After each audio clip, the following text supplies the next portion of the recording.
인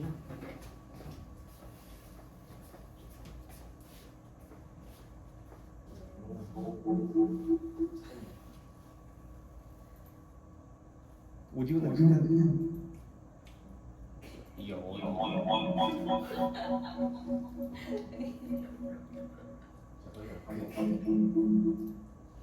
소리를 끄면 된다. 약간 님 오디오도 그러니까 저거는 꺼져 있죠 지금 여기. 아무것도 연결된 게 없어요. 아 네. 네. 오늘 5월 8일 어버이날. 저희들의 어버이가 같은 서울대학교 통계학과에 와주신 거예요. 오늘 배째자 박수민 김도현님 준비해 주셨고요. 오늘 뭐 특별한 공지사항은 없고 어제 연세대에서 뭐 재밌는 자리가 있었는데 저희가 특별 세션에 발표하기 2주 전인데 미리 가서 뭐 어떻게 운영되는지를 보고자 했는데 하나의 메소드나 LKHS 이런 주제로 거기 이제 ESC를 졸업하신 분이죠. 그 학회에 있으셨던 분이 어쨌든 특별 발제를 해주신 거 저희가 들었는데 그 뒤풀이에서 상당히 수학을 좋아하는 분들이 많아서 좀 당황을 해요. 뒤에서 계속 무슨 미상수학 얘기, 현대대 수학 얘기를 하는데 좀 당황스러워요. 그래서 그럼 연세대 인재가 많다. 그리고 그분들이 저희 동아리를 많이 좋아해 주신다는 걸 알아주셨으면 좋겠고. 특별한 공지사항 없어요. 그러면은 첫 번째 발표 수민님부터. 아니요 그 폴더에 파일 있어요. 저희 회장님 그 자료 좀 공유해 주시죠. 아 인정. 배송을 해주실 것 같고 그러면 화면 공유를 하고 있어요. 시작하도록 하겠습니다. 아 이거 그 오디오를 이걸로 켜고 제가 오디오를 끄는 거.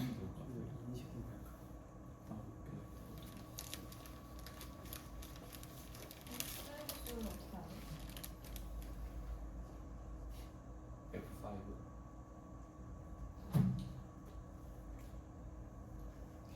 그 어떻게 잘 하시던데? 오른쪽 위 저 화살표 이제 저 최대화를 하면 될 것 같아. 안녕하십니까.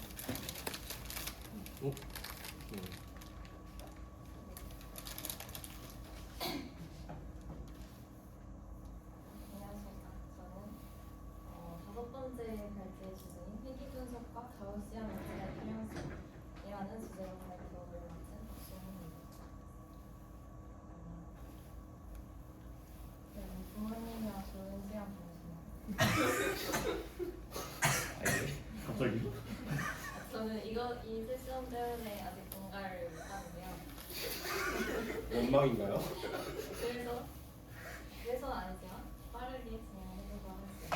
독차는 우선 환영회귀 모델과 수소제고법에 대해서 설명하고 거기에서의 가우시안 과정의 의미와 필요성에 대해서 설명하고 가우스 마을토크 방식에 대해서 알아보고 독차의 정보성을 발표하겠습니다. 먼저 선형회귀 모델은 베타 제로, 베타 원, 베타 이런 파라미터들을 가지고 이런 식으로 모델링을 하는 것이 선형회귀 모델이죠. 그래서 여기에서의 옥상과 가우시안 과정을 하게 되는데 선형회귀 모델은 행렬로 나타내는 이런 식으로 표현을 정하고 y는 s, 베타 플러스 옥상 이렇게 합니다. 그래서 분석할 때 제일 일반적으로 쓰는 것이 수소 제곱법인데 이름에서도 알 수 있듯이 전차들의 제곱의 합을 최소화하도록 파라미터를 정하는 방법을 수소 제곱법이라고 합니다. 그래서 수소 제곱법을 OLS라고 하는데 여기서 베타 추정량 베타를 결정할 때 전차 제곱합이 실수가 되도록 베타들을 결정을 하는 것이죠. 그래서 최소 추정량이 베타 햇을 이렇게 표현할 수 있습니다. 이걸 뒤에서 사용할 수 있습니다. 파라미터들의 정추정식과 오차분원 정추정식은 다음과 그다음에 오차항의 가우시안 과정에 대해서 살펴볼 건데 이 가우시안 가정은 해당 모델에서 전차가 정규 분포를 따른다는 가정입니다. 그래서 오차의 평균이 0이고 오차들의 분산이 같다는 가정을 하는 것인데 왜 이런 가우시안을 가정을 하느냐 생각해보면 우선 이론적으로 생각했을 때 오차는 모델을 포함되지 않은 수많은 미세하고 중립적인 요인들의 합이기 때문에 앞선 발제에서 다뤘었던 린데베르그 조건을 만족해서 전체 오차가 정규 분포로 수렴할 것이라고 생각을 할 수 있고 그리고 이것도 앞선 발제에서 다뤘을 수도 있고 안 했을 수도 있는데 최대 엔트로피 원리가 되잖아요. 오차의 분포에 대해서 가우시안 가정을 하는 것이 우리가 할 수 있는 가장 중립적이고 객관적인 가정이라는 점을 생각해 볼 수 있습니다. 그리고 또 이런 이유들 때문에 가우시안 가정이 자연스러울 뿐만 아니라 이런 가정을 했을 때 이점이 있기 때문에 우리가 가우시안 가정을 하는 거죠. 그래서 이점이라고 하면 구체적으로는 표본이 작을 때 T-테스트나 F-테스트 같은 실험을 할 수 있다는 점 그리고 OLS 추정량이 MLE 이 최대 의도 추정량과 일치하게 된다는 점이 중요합니다. 그 다음에 이제 가우스 마르코프 정리에 대해서 알아보겠습니다. 가우스 마르코프 정리의 의미, 개요는 회귀 분석의 기본 가정 하에서 OLS 추정량이 이 블루가 된다는 게 정리의 내용입니다. 블루가 Best Linear Unbiased Estimator인데 이러면 Linear Unbiased Estimator가 선형 불편 추정량이죠. 그것 중에서 Best라는 겁니다. Best라는 거의 의미는 최소 분산을 가진다는 거고 그래서 선형 불편 추정량들 중에서 분산이 최소인 것이 바로 OLS 추정량이라는 걸 보장해주는 정리가 가우스 마르코프 정리입니다.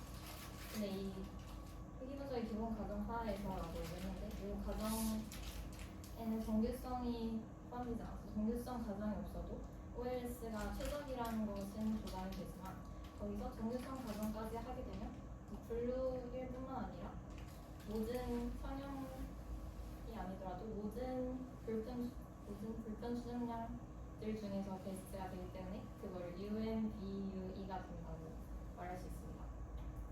가정 조건들은 뭐가 있냐면 선형성, 그 다음에 요 조건부 기대값이 0이라는 점 그리고 오창의 등분선성 그리고 오창들 간의 무상관성 이렇게 가정 조건들이 있습니다. 이 조건들이 충족이 될 때 OLS 추정량이 블루가 된다는 것이 가우스 마르코프 정리의 내용입니다.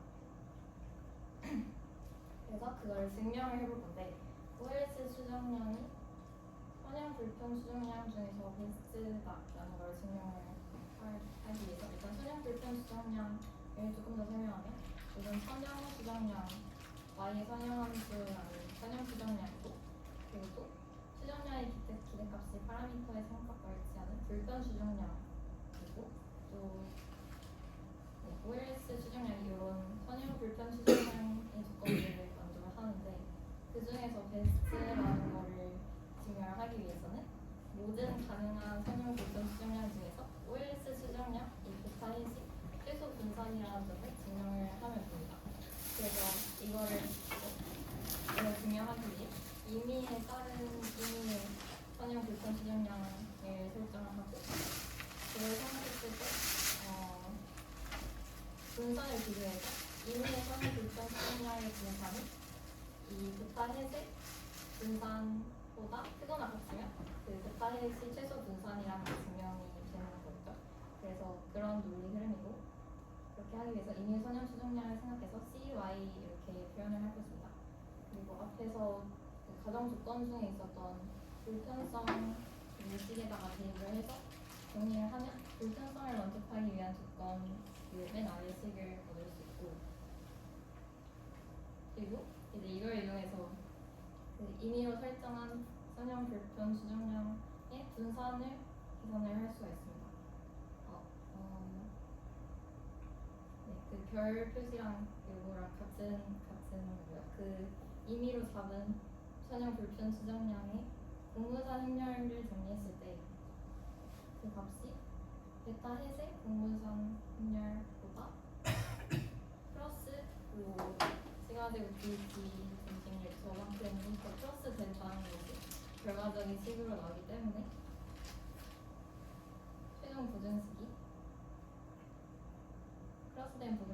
수정량이 준 정보의 행렬이기 때문에 그 임의로 잡은 선형 불편 수정량의 분산이 베타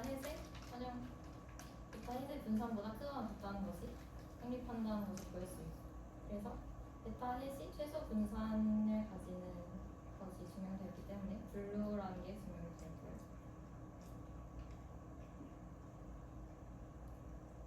그래서도 말했듯이 정규성이 없어도 OLS의 수정량은 블루가 되긴 하지만 여기서 가우시안 가정을 하게 되면은 정규성을 가정을 하면 이 OLS 수정량이 앞선 발제에서 다루었던 크레머 아웃 로얼 바운드에 들어갑니다. 이게 분산 값이 가질 수 있는 가장 작은 값이라는 의미여서 그럼 이제 이거에 도달했으니까 모든 불편 수정량 중에서 분산이 최소라는 의미가 되겠죠. 그래서 일반적으로 OLS는 블루라는 게 가우스 마르코프 정리고 거기서 가우시안 가정까지 보태게 되면 모든 불편 수정량 중에 최소 분산인 UMBUE가 된다는 것을 알 수 있습니다. 그래서 회귀분석에서 오차 가우시안 분포를 따른다는 가정을 하는 것은 그게 작은 독립 원인들의 합이고 또 가우스 마르코프 정리에 의한 것이고 또 점근적 정규성에 의해서 표본이 클 때 수정량 자체가 정규 근사가 가능하다는 점과도 관련이 있고요. 최종적으로 회귀 분석에서 정규 오차를 가정하는 것이 매우 자연스럽고 또 강력하고 또 결과적으로도 모델의 완성도를 진단할 때 전체의 정규성 분석이 쓰이기 때문에 매우 정당한 가정이다라는 것이 핵심 메시지입니다. 네, 요약이고요. 여기까지 감사합니다. 네, 혹시 질문이 있으시면 재미나게 얘기해 주시면 그거 많아요. 아니요 잠깐만. 아니요 받아야 돼요. 그 네네. 16페이지에서 네. 저 칼머라우 롤 바운드 저게 그러니까 정규성을 그러니까 정규 분포 외에도 저거를 만족하는 어떤 분포가 존재하지 아니면 저거 정규 분포만 존재를 하는 건지 궁금합니다. 일단 저게 뭔지 설명해 주실 수 있어요? 이거 혹시 앞 별제 어떤 내용인가요? 있던 내용이 한데 소개해 주세요.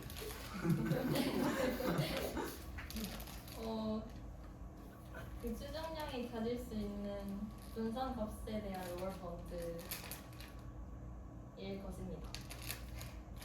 그래서 OLS 추정량이 그 정규성 가정을 하면 그 바운드에 도달해서 모든 불편 추정량 중에서도 최소 분산이 된다는 까지 확장이 가능하다는 의미입니다. 그러니까 그게 정규 분포 말고 다른 분포는 저 롤 바운드 도달을 안 하는 건가요? 그건 잘 모르겠습니다. 알겠습니다.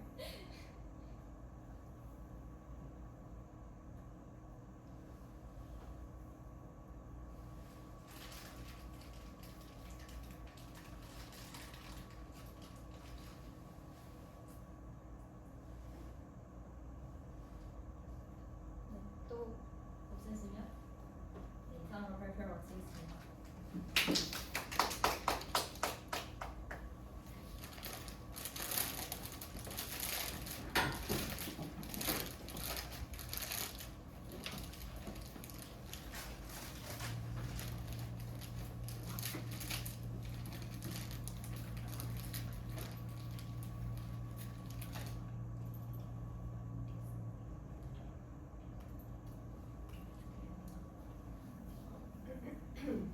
바로 시작하면 될까요? 네. 네, 안녕하세요. 저는 일단 자유주제를 맡아서 이제 발표하게 된 김도연입니다. 일단 제가 준비한 발표 내용은요. 오토엔코딩 밸류에이션 베이스라는 2013년도 논문에서 사용한 통계적 도구를 좀 중심으로 해서 이게 어떤 내용인가를 전체적으로 한번 훑어보는 건데요. 이 오토엔코딩 밸류에이션 베이스라는 논문에서는 VA라는 새로운 뉴럴 네트워크 모델을 소개했고 그 과정에서 이제 여러 가지 변화, 기존 오토엔코더에 여러 가지 변화를 줬기 때문에 알게 되었습니다. 그래서 이제 먼저 하나하나 차근차근 설명하기 전에 정확히 어떤 일을 하는 논문이었느냐를 설명하려고 논문 요약을 먼저 가지고 왔는데요. 일단은 기존에 가장 많이 쓰이던 모델들 중 하나에 오토엔코더라는 인공지능 모델이 있습니다. 근데 얘는 보통은 제너러티브 모델, 그러니까 뭐 그림을 생성한다거나 음악을 생성한다거나 하는 생성 모델로 사용하지 않는데 이 오토엔코더를 제너러티브 모델로 사용하기 위해서 제시한 모델이 VA였습니다. 근데 VA를 그냥 제시만 하면 됐던 게 아니라 약간 계산 불가능한 수치들이 있었고 그래서 학습이 용이하지 않았는데 걔네를 계산 가능하게 만들기 위해서 여러 가지 수학적 시도들을 했습니다. 이때 사용된 통계학적 툴이 무엇인지 그걸 중심으로 이제 설명을 하고자 하고요. 기술을 소개하는 것이기 때문에 뭔가 수학적인 얘기에 대한 증명 같은 거를 다루지는 않을 예정입니다. 그러면 이제 혹시 이제 모델 학습에 관해서 익숙하지 않은 분이 계실까봐 비지도 학습이 무엇인가에 대해서부터 먼저 가지고 왔는데요. 일단 모델이 주어져 있으면은 그거를 학습시키는 방법이 크게 두 가지가 있습니다. 지도 학습이 있고 비지도 학습이 있는데 그 중에서 라벨링 되어 있지 않은 데이터를 가지고 하는 학습을 비지도 학습이라고 합니다. 그러니까 뭔가 정답을 주어지지 않게 학습을 시키는 거죠. 이런 비지도 학습의 목표는 뭔가 데이터들이 여러 개 주어져 있으면 우리가 흔히 피처라고 부르는 특징이나 숨겨진 구조를 학습하는 것이 보통 목적입니다. 클러스터링을 할 수도 있고 아니면은 이제 피처 러닝을 할 수도 있고 아니면은 데스티 에스티메이션을 할 수도 있습니다. 보통 오토엔코더 이건 이제 옆에 있는 사진은 피처 러닝을 하는 오토엔코더의 모습을 사진으로 가져온 것이고요. 그래서 지도학습과 비지도학습을 비교하면은 데이터에 정답이 주어져 있느냐 안 주어져 있느냐 그리고 목적이 이제 지도학습 같은 경우에는 정답이라는 게 있기 때문에 x에서 y로 가는 함수를 학습하는 것이 목적이라면은 비지도학습은 앞에서 말씀드렸던 것처럼 이 데이터 자체의 구조를 학습하는 것이라고 볼 수 있을 것 같습니다. 그러면 제너러티브 모델링, 그러니까 생성 모델링의 최종 목표가 뭐냐면은 이제 트레이닝 데이터들이 여러 개 주어져 있을 거예요. n개에 있다고 치고 그걸 x1부터 xn이라고 주어졌을 때 어떤 이제 디스트리뷰션을 얻어서 실제로 우리한테 들어온 트레이닝 데이터들을 집어넣었을 때 확률이 높게 나오는 애를 얻고자 하는 것이 목적입니다. 이걸 수식적으로 나타내면은 저 밑에 있는 식이 되는데 보시면 이제 우리가 구하려고 하는 거는 p 세타, 정확히 말하자면 이제 파라미터 세타로 이루어진 함수 p이고 그 p 세타에다가 우리가 기존에 알고 있던 트레이닝 데이터들을 넣었을 때 나오는 이 로그 값이 최대가 되도록 하는 파라미터들을 구하는 게 제너러티브 모델링의 목적입니다. 그럼 이제 기존에 저희가 가지고 사용을 하던 오토인코더라는 게 뭔지에 대해서 설명을 또 해드려야 되는데요. 오토인코더라는 거는 이제 보시면은 저 옆에 있는 사진이 모델의 구조입니다. 인풋 X가 들어오면은 얘네를 좀 더 낮은 차원의 데이터 Z로 압축을 시킨 다음에 그 압축을 다시 풀어서 새로운 데이터 X 이걸 만들어내는 걸 오토인코더라고 합니다. 여기서 보시면은 Z는 보통 X보다 낮은 차원을 가지고 이 X의 여러 가지 특징들을 추출해서 저장하는 특성을 가지고 있습니다. 그래서 보통은 이제 리컨스트럭션 데이터가 오리지널이랑 유사하도록 학습을 시키는 거고요. 그 말을 이제 수학적으로 말하면은 저기 있는 수식이 될 것 같습니다. 보시면은 우리가 가지고 있던 데이터 xi와 xi에다가 인풋 함수 f를 넣고 인풋 함수 g를 넣었을 때 나오는 x 햇 얘네 둘의 차이가 미니멈이 되도록 하는 파라미터 세타와 파이를 알겠다라고 말하고 있죠. 식에서 보통은 이제 피처 러닝이나 디노이징이나 리컨스트럭션이 사용이 됩니다. 디노이징 같은 경우에는 뭐 이미지가 노이즈가 차 있을 때 얘네를 피처를 다 추출한 다음에 그걸 이용해서 새로운 이미지를 만듦으로써 이제 노이즈를 없애는 방법이라고 볼 수 있고요. 그럴 때 이제 인코더를 사용을 하게 됩니다. 그래서 보통은 인풋이 그러니까 인코더랑 디코더를 다 학습을 시키면은 그냥 우리가 차원이 낮은 Z라는 데이터만을 가지고 새로운 X햇을 만들어낼 수 있기 때문에 인코더는 학습단이 버리는 것으로 이제 차원을 축소하는 식의 효과를 가질 수도 있습니다. 근데 오토인코더에 이제 문제가 있었는데요. 뭐냐면은 이제 인풋 X를 우리가 라텐스 벡터라고 하는 Z로 압축을 시키는데 이 벡터 스페이스 자체가 의미 있는 영역이 되는 것이 아닙니다. 그러니까 보시면은 이제 X를 여러 개 넣어서 우리가 Z에 관한 여러 가지 이제 파라미터들을 만들었는데 그 Z들이 만약에 저렇게 분포해 있다고 가정했을 때 이제 분포되어 있는 Z가 분포되어 있지 않은 어떤 홀이 생길 수 있겠죠. 그러면은 그 사이에 있는 홀에 랜덤 Z가 샘플링 될 때 더 이상 이제 이 홀 자체는 의미 있는 공간이 아니기 때문에 오토인코더가 의미 있는 그 결과를 만들어내지 못할 수 있습니다. 그래서 보통 오토인코더를 제너레이티브 모델로 안 쓰는 거였고요. 쓴다고 해도 문제가 생겼던 것입니다. 이걸 해결하기 위해서 만든 게 VA, 그러니까 Variation 오토인코더인데요.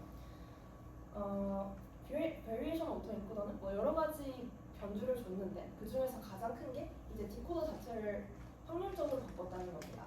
이거를 프로블 어쩌고 디코더라고 하는데요. 이게 그냥 단순히 디코더가 X햇을 출력하는 게 아니라 Z가 주어졌을 때 이 X 햇이라는 게 생성되는 확률 분포를 만드는 겁니다. 그러면 여기에 있던 그 공간들이 뭔가 확률 분포가 계속해서 중첩되어 있는 의미 있는 공간 자체로 만들 수 있겠죠? 그러면 이제 우리가 앞에서 논의했던 이 홀이 생기는 문제를 방지할 수 있습니다. 그래서 디코더를 원래는 그냥 어떤 함수, 딱 주어진 함수로 만들었었는데 그걸 그냥 함수가 아닌 분포 형태로 만들어서 보통은 저렇게 정규분포 형태로 만들게 됩니다. 여기서 p 세타 x 바 z라는 거는 이제 라텐트 벡터 z가 주어졌을 때 x 햇이 만들어질 확률이고요. 그거를 우리가 디코더 아웃풋 주변을 가우시안으로 만드는 겁니다. 그래서 확률 분포가 주어지면 그 안에서 샘플링을 하게 되면 가장 확률 분포가 높은 곳에서 나오는 그 x 햇이 뭐 될 수도 있고 아니면은 뭐 확률적으로 그 주변에서 될 수도 있는 거고. 그래서 라이클리후드 자체도 보시는 것과 같이 변화하게 되고요. 그래서 결론적으로 우리가 이 로그 p 세타 x 바 z를 맥시마이징 하고 싶으니까 이거는 꼭 그 스퀘어드 리컨스트럭션 에러, 그러니까 x 마이너스 z 세타 g 세타 z를 미니마이징 하는 것과 똑같다라는 거를 저 라이클리후드 식에서 보실 수 있습니다. 이건 약간 노테이션 관련된 얘기인데요. 이제 우리가 계속해서 인코더를 Q, 디코더를 P라고 보고 있기 때문에 다음과 같이 이제 프라이어 우리가 라텐트 벡터 자체도 샘플링을 해야 되기 때문에 뭐에서 할지 그걸 우리가 PZ라고 부르기로 하고요. 그리고 P 세타 X, Z 이거를 우리가 그냥 디코더라고 부르기로 합니다. 그럼 P 세타 X는 Z가 뭐가 되든지 어쨌든 결과적으로 X가 나올 확률 분포가 되겠죠. 얘를 우리가 마지노럴 라이클리후드라고 부르고요. X 세타 ZX는 이제 트리포스테리어라고 이제 노테이션을 합니다. 그 다음에 우리가 앞에서 본 Q 파이가 인코더가 되겠죠. 그래서 이제 VA 자체의 모델 설명은 끝인데요. VA에서도 문제가 몇 개 있어요. 왜냐하면 컴퓨터가 계산할 수 없는 적분을 계산해야 될 때가 있다는 건데요. 그걸 해결한 것까지를 이번 발표에서 다루도록 하겠습니다. 그래서 그거를 하기 위해서는 또 세 가지가 필요한데 첫 번째가 이제 KL 다이버전스라는 거고 두 번째가 젠슨 부등식, 세 번째가 가우시안 KL입니다. KL 다이버전스 자체는요. P랑 Q를 어떤 확률 분포라고 하면은 이게 KL 다이버전스가 줄임말인데 쿨백 네이블러 다이버전스라는 함수를 다음과 같이 정의할 수가 있습니다. 이게 뭐냐면은 P를 근사하기 위해서 Q라는 확률 분포가 사용되었을 때 정보가 얼마나 손실되는지를 측정하는 척도거든요. 저게 이제 이산형일 때고 저게 이제 연속형일 때입니다. 보시면은 그냥 로그 Q분의 P를 그걸 기대값을 이렇게 측정한 거라고 보시면 될 것 같아요. 특징들이 몇 개 있는데요. 일단은 P는 Q일 때 0이 되고요. 그 P가 Q가 아닐 때는 항상 0보다 크게 됩니다. 그리고 이게 다이버전스라고 하는 이유가 단순히 이제 P랑 Q를 뭐 차이라고 하면은 디스턴스라고 생각하기가 쉬운데 이 PQ 자리를 얻었을 때 같은 값이 항상 나오지 않기 때문에 디스턴스가 아니다라고 볼 수 있고요. 이제 P가 양수인 곳에서 Q가 뭐 양수를 가지면은 얘가 수렴하게 됩니다. 그럼 이게 KL term이 VA에서 어떻게 쓰이냐면요. 여러 가지 이제 KL 다이버전스 함수들 중에서도 인코더랑 프라이어 함수를 사용한 DK를 가장 많이 쓰는데요. 그러니까 얘를 뭔가 저 DK의 식이 나타내는 게 뭐냐면은 인코더 디스트리뷰션 프라이어랑 얼마나 다른지 이걸 나타내거든요. 그래서 만약에 이걸 최소화하는 방향으로 VA를 학습을 시키게 되면은, 그러니까 인코더를 학습을 시키게 되면은 라텐트 디스트리뷰션을 결과적으로 정규분포처럼 만들게 압박을 시킬 수가 있다고 보시면 될 것 같습니다. 근데 그거를 하기 위해서는 KL 함수를 뭐 로스 펑션이든 뭐든 사용해가지고 파라미터를 조정해야 되기 때문에 KL 템을 사용한다고 보시면 될 것 같고요. 젠슨 이니퀄리티 같은 경우에는 저희가 수통에서 배운 지 얼마 안 됐는데 그냥 아시는 대로 로그 EY가 E 로그 Y보다 크거나 작다라는 얘기입니다. 어디에 사용되냐면요. 일단은 그 KL 다이버전스가 항상 0 이상이다. 이걸 보이는데 사용이 되고, 그리고 나중에 나오게 될 건데 저런 식이 성립을 하는, 저 식이 성립하는 게 굉장히 중요한 건데 저 맨 밑에 있는 식이 성립한다는 걸 보일 때 젠슨 이니퀄리티를 사용을 합니다. 그 다음 이제 가우시안 KL인데요. 앞서 말한 KL 다이버전스랑 똑같은 건데 단지 두 개의 가우시안 디스트리뷰션 사이의 KL 다이버전스라는 것입니다. 그래서 두 개의 가우시안 디스트리뷰션 사이의 KL 다이버전스를 계산해 주면은요. 그러니까 요점은 이걸 계산할 수 있다라는 게 요점이었습니다. VA에서는 앞서 말했던 것처럼 인코더랑 프라이어를 모두 가우시안 함수로 두기 때문에 이용할 수 있는 거고, 걔네를 각각 저기 보이는 Q를 인코더, P를 프라이어 디스트리뷰션이라고 두면은 걔네 사이에 그 KL 다이버전스를 계산하면은 다음과 같이 나오게 됩니다. 이게 중요한 이유는 일반적으로 KL 다이버전스는 적분 계산 자체가 어려운데 가우시안은 클로즈 폼이 있으니까 그냥 이걸 대입만 해주면은 바로 KL 다이버전스를 구할 수 있다라는 라는 특징을 가지기 때문에 중요한 것입니다. 그래서 VA는 어떤 식으로 학습이 되냐면요. 우리가 앞서 말했던 것처럼 로그 P 세타 X라는 게 이제 값 X마다 있겠죠? 걔네의 값을 가장 크게 해주는 이제 파라미터 세타를 찾는 게 저희의 목적입니다. 이제 X는 우리가 이제 인코더는 잠깐 치우고 디코더만 보고 있는데 디코더에 들어가는 입력값은 라텐트 베리어블이죠. 그 각각의 라텐트 베리어블에 따라서 X가 정해지기 때문에 P 세타 X를 우리가 저기 있는 그 조건부 확률을 이용해서 저렇게 표시할 수가 있습니다. 근데 문제가 뭐냐면요. 여기 있는 그 어떤 적분도 할 수가 없어요, 사실.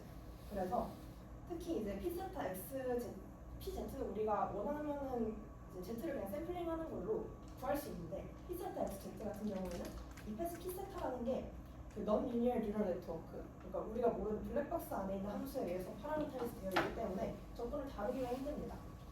그래서 P 세타 ZX를 이걸 그냥 인트랙터블이라고 계속해서 설명을 할 건데 P 세타 X가 인트랙터블 하니까 P 세타 ZX도 그 저기 있는 뭐죠? 베이즈에 의해서 인트랙터블 하다라고 얘기해 줄 수가 있습니다. 그래서 VA의 아이디어는 뭐냐면요. 이 P 세타 ZX를 인코더식으로 근사를 시키는 겁니다.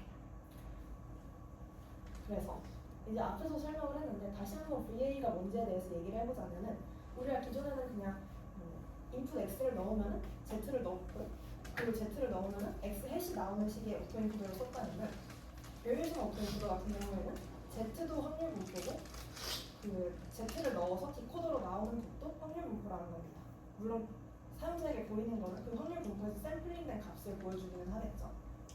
그래서 인코더랑 디코더를 모두 확률적인 이제 모델로 바꾸는 게 VA였습니다. 그리고 앞에서 또 했던 거를 정리하자면은 인코더 같은 경우에는 저런 정규분포로 인코더 식을 이제 파라미터에서 할 수 있고요. 디코더 같은 경우에는 다음과 같이 이제 세타에 대한 정규분포로 우리가 간단히 나타내 줄 수가 있습니다. 그래서 앞에서 이제 문제만 말하고 해결 안 했잖아요.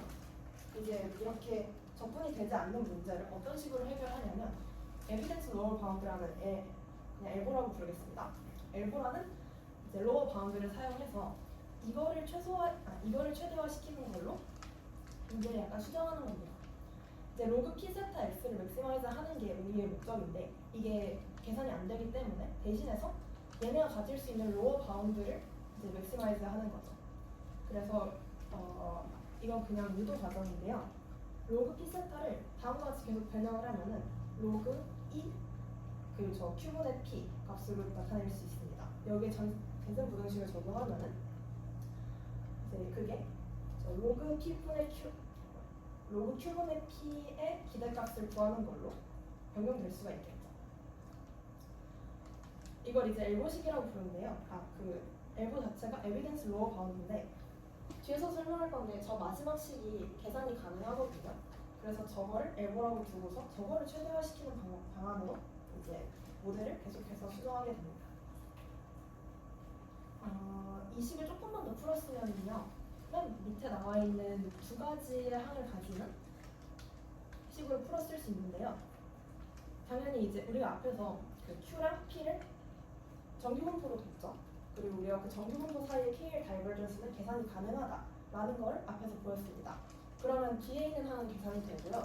그 앞에 있는 E 로그 P 세타 이거 같은 경우에는 이제 이 값의 기대치이기 때문에 샘플링을 사용해가지고 계산을 하면은 근사치를 구할 수가 있습니다. 그래서 우리가 방금 계산 가능한 값을 만들었고, 이게 각각 그냥 의미하는 바를 좀 설명을 해보자면은, 첫 번째 항은 이제 reconstruction loss라고 해서 이 식을 자세히 잘 보면은요, 결국 인코더가 만든 라텐트 Z가 원래 우리한테 주어졌던 데이터 X를 얼마나 잘 복원하냐, 이거를 이제 reconstruction loss고, 그걸 이제 식으로 표현하면 대충 저 첫 번째 항이 된다는 것을 알 수 있습니다. 두 번째는 KL loss고요. 인코더 디스트리뷰션이 실제 프라이어인 표준 정규 분포와 얼마나 비슷한지 이걸 KL loss라고 두면은 걔네 둘을 합치면은 이제 프랩터블한 로스 펑션을 만들 수 있습니다. 사실 이거 자체가 로스 펑션이 되진 않겠죠. 왜냐면 우리의 목적은 저거를 맥시마이징 하는 건데 로스 펑션은 미니마이징을 하는 친구니까요. 그래서 자, 다시 한번 요약을 한번 하자면은 입력 데이터를 확률적 라텐스 디스트리뷰션을 인코딩을 하고 그 라텐스 스페이스를 다시 정규분포에 가깝게 레귤라이즈를 한 다음에 얘네가 새로운 데이터를 생성할 수 있게 이제 디코더를 붙여주면은 우리가 방금 제너레이티브 오토인코더를 만들었다는 사실을 알 수 있습니다. 거기서 어떤 방향으로 모델을 학습시킬지는 그 방금 말씀드렸던 엘보를 맥시마이징하는 과정으로 파라미터들을 조정하면 되겠죠.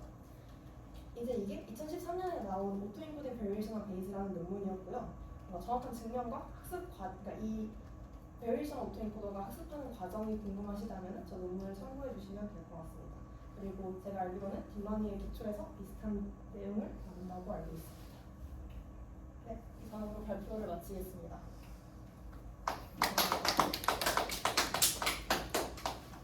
질문 있을까요?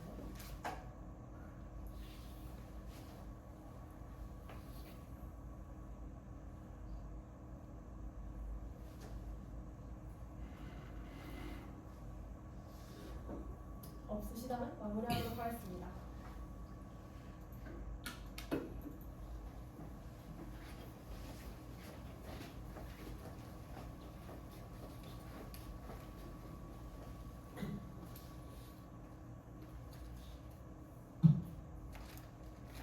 네, 오늘 5월 8일 3차 정기 세션 2개의 발표가 마무리해드렸고요. 다음 주에 뵙도록 하겠습니다. 오늘은 여기까지. 다음 주에도 보고가 지금 다음 주에도 버거가 제공됩니다. 많은 참여 부탁드리고 버거를 열심히 드신 다음에 저희 칭찬해 주시기 바라겠습니다. 참 저희 사진 찍어야 되는 거예요. 그 버거 잘 먹고 있는지 확인해야 된다고 해가지고 이거 찍으면 되죠. 발표하고 있는 PPT를 잠시 켜가지고 캡처를 그러니까 사람이 안 나오니까 사람이 나오니까 버거 먹는 모습이 찍혀야 돼요. 그러니까 그 용도를 네. 네, 알겠습니다. 녹화는 여기까지 할게요. 그래서